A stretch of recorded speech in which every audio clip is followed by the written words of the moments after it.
O dólar fechou a semana passada em alta, ultrapassando os R$ 5,70. Com isso, atingiu o maior patamar desde 5 de agosto.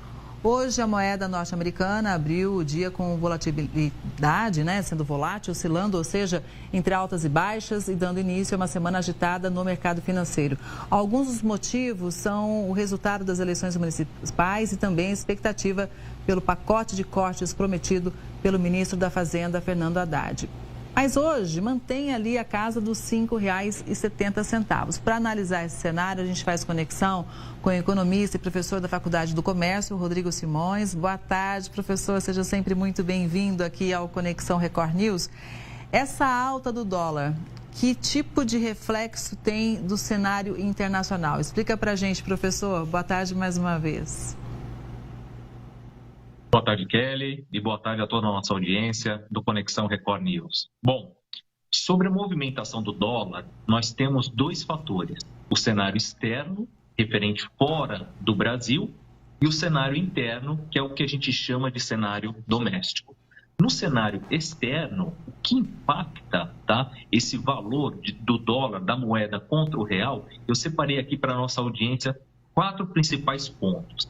O primeiro, a alta do dólar, ela reflete um aumento das apostas e das expectativas em referência à possibilidade de vencimento das eleições pelo candidato Donald Trump. Esse é o primeiro. O segundo ponto é a continuidade dos dados econômicos dos Estados Unidos. A economia americana, ela segue firme, ela segue forte, ela segue pujante com os seus dados, principalmente em relação à inflação, PIB, taxa de desemprego baixa, taxa de inflação controlada e expectativa de redução das taxas de juros. Então, o dólar acaba virando um porto seguro porque a economia americana acaba desempenhando melhor do que esperado. Terceiro ponto, redução das taxas de juros na zona do euro. Então, conforme os bancos centrais as suas dívidas vão sendo menor, com uma taxa de remuneração menor, os grandes investidores institucionais, quando eles administram o seu portfólio, eles acabam reequilibrando as suas carteiras. E como os juros das aplicações na zona do euro estão diminuindo, os grandes fundos acabam também buscando a possibilidade de aplicar mais dinheiro na moeda do dólar, porque é a principal moeda de referência e de negociação. E, por fim, no cenário externo, nós temos a redução da atividade econômica da China. Ou seja, a China ela vem crescendo, só que ela já não consegue crescer mais no patamar que ela crescia há 5, 10 anos atrás. Vem crescendo, mas os indicadores de PIB, por exemplo, vêm diminuindo. Significa o quê? Que a China vem passando por uma desaceleração.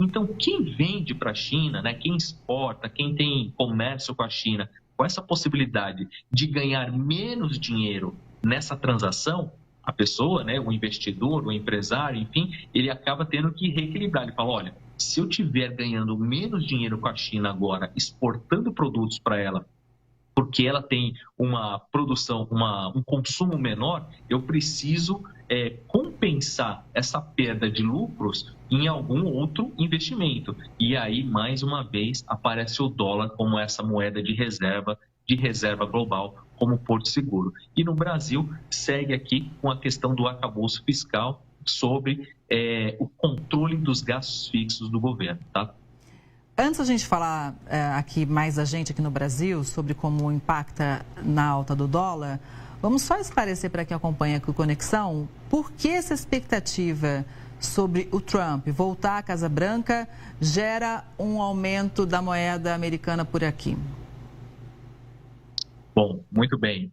O que acontece é o seguinte, é que o Trump, ele tem uma política, ele tem uma linha de pensamento econômico que é o seguinte, antes, nos mandatos anteriores dos Estados Unidos, muito da produção americana foi para os países asiáticos. O que isso significa? Que muito dos empregos, tá, e dos ganhos de produtividade da economia americana foi para a China, foi para a Ásia, foi para Taiwan, foi para vários lugares. E o Trump ele tem duas propostas, tá? A primeira, ele quer trazer de volta, tá, os empregos industriais que ficaram na China pelas próprias empresas americanas. Então, ele quer trazer isso de volta para muitos dos produtos serem produzidos dentro do país. Porque o que acontece hoje nos Estados Unidos é que boa parte da indústria americana ela está fora dos Estados Unidos, não está dentro. Então, isso é um fator de que a economia americana ele vem com um pensamento de industrializar um pouco mais os Estados Unidos e isso acaba ajudando a fortalecer a moeda. O segundo ponto é o Trump ele tem uma questão de não interferir mais na guerra da Ucrânia, como os Estados Unidos vem interferindo hoje.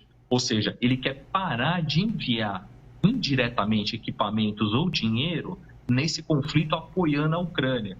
Só que isso, quando tem esse apoio para a Ucrânia, isso entra nos gastos públicos do governo. Tá? Então, esses dois pontos fazem com que a moeda se fortaleça. Só que o Partido Democrata, ele é contra isso, ele acha que os Estados Unidos têm sim que apoiar a Ucrânia contra essa invasão. Só que esse apoio, ele custa aos cofres públicos. Então, é uma decisão difícil, que por um lado você quer ajudar o seu vizinho, o país aliado, mas por outro lado também tem uma questão de gasto público que vai impactar no bolso dos americanos. Então, esses dois pontos que parecem assim ser muito diferentes entre as propostas dos candidatos, tanto da Câmara como do Trump, tem feito a moeda, contribuído para a moeda ter essa volatilidade, Kelly. Sim, e você disse há pouco que o nosso ministro da Fazenda, o Fernando Haddad, voltou a defender o arcabouço. Então, quais são os principais desafios aí do nosso governo para evitar uma escalada ainda maior do dólar? Bom, muito bem.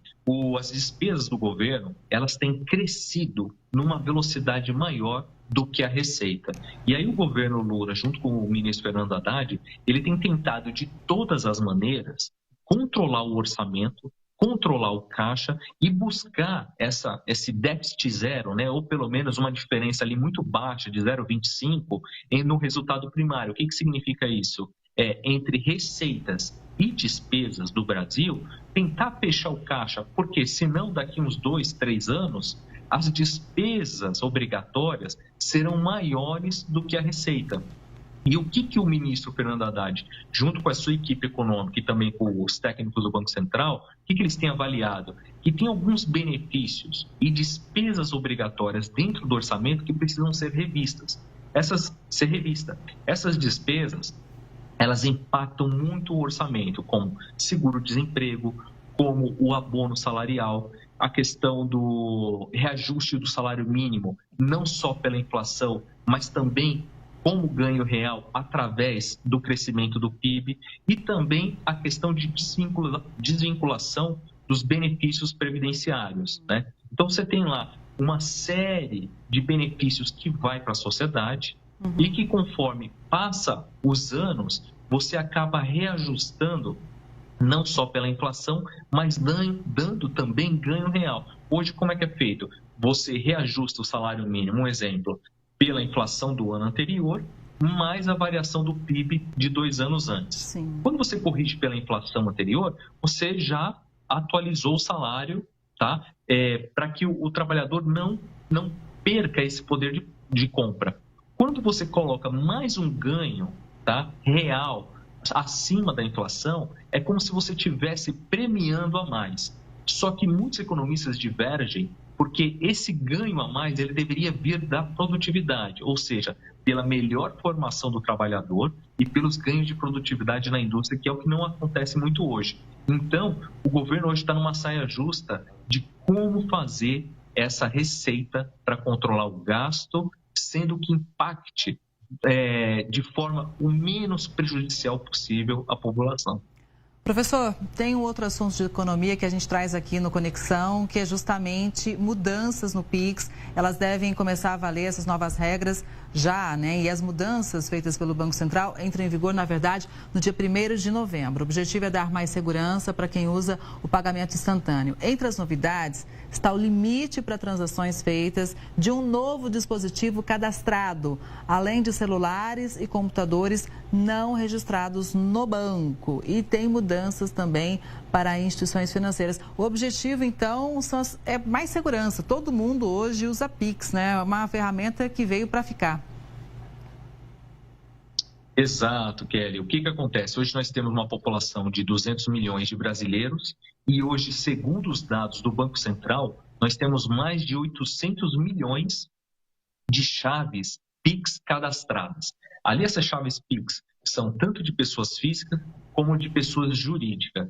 E o principal fator que o Banco Central vem nessa preocupação é o seguinte, é tentar minimizar os impactos de fraudes, seja para o sistema brasileiro, seja também para as pessoas, porque hoje muito se discute como tem feito essa questão dos golpes, né? O famoso golpe do Pix, que são aquelas ligações que as pessoas recebem falando, olha, você precisa depositar um X valor para você poder garantir um benefício, aquelas propagandas enganosas que as pessoas recebem, prometendo algo, algum prêmio, com algum link falso do governo, olha, você foi premiado aqui e por um saque do FGTS, mas você precisa garantir a sua vaga. E tem pessoas que realmente, por falta de informação, acaba caindo nesses tipos de golpe. Só que para o Banco Central controlar isso, você concorda que são milhares e milhões de transações por dia? Sim. Ele não consegue avaliar ainda uma a uma. Então, o que vai acontecer?